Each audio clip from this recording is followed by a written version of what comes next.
Pender Island is one of the strangest experiences I've ever had. It was the first place that I moved after graduating university. I was going to work at a resort called Poets Cove Resort, bartending, working in housekeeping, and doing maintenance. And I was promised that I'd be working 4 days a week, 10-hour days. So I kind of figured that the resort had the culture of you work your 4 days and then you go explore beautiful British Columbia. I was also promised that I would have my own trailer, which would have been pretty cool to live in. In reality, I worked my first 21 days straight. Not 10-hour days, thankfully, but still long 8-hour days and 21 days straight. And I also lived in a building with like 15 to 20 other people. The building was run down, had mold everywhere, and some mornings I would actually wake up with a leak dripping right onto my face slash bed. And the room was so small that I couldn't even move my bed in order to escape it. It got to the point where I would go to sleep at around 9 o'clock every day and be woken up at midnight by screams almost nightly. I won't give too many details about that, but it was very, very unpleasant. Although I should clarify, it was not me screaming, it was my roommate screaming.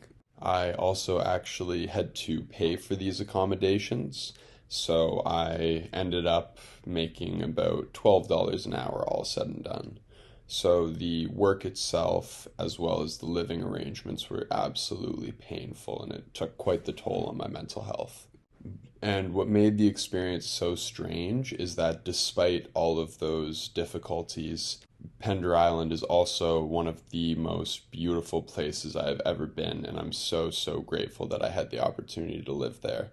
It also just so happened that I had family on the island. There were only about 2,000 people living there, and somehow two of them were my relatives.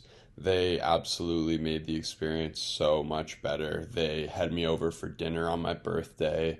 They brought me along to Thanksgiving dinner with their friends, and they completely saved it from being a terrible, terrible experience. I also did have a couple of really good friends that I met on the island, and they definitely made the day to day much more bearable. So, shout out to you guys. I really appreciate you, especially you, Josh.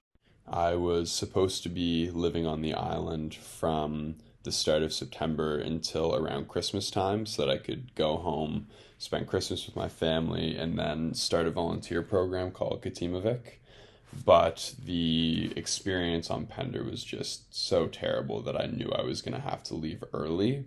And what actually ended up happening is one of my childhood and then university friends was visiting one of his friends in Victoria, and him and one of his friends came and visited me on Pender.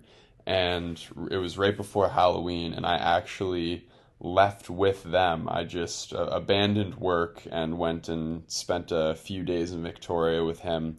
It was absolutely amazing. That was what I had come to BC to experience. So a huge shout out to you, Chris. You really made a huge difference at that point in time. And from there, I went back to Pender Island. The management had no issue with what I had done because they knew about the circumstances that we were living in. And I ended up leaving on November 11th to fly to Calgary. From Calgary, I went to Toronto, and from Toronto, I went to Quebec City before heading home. So I ended up having an absolutely amazing time. There are plenty of things I miss about Pender Island and being on island time. Also, shout out to Hervé, you were amazing as well.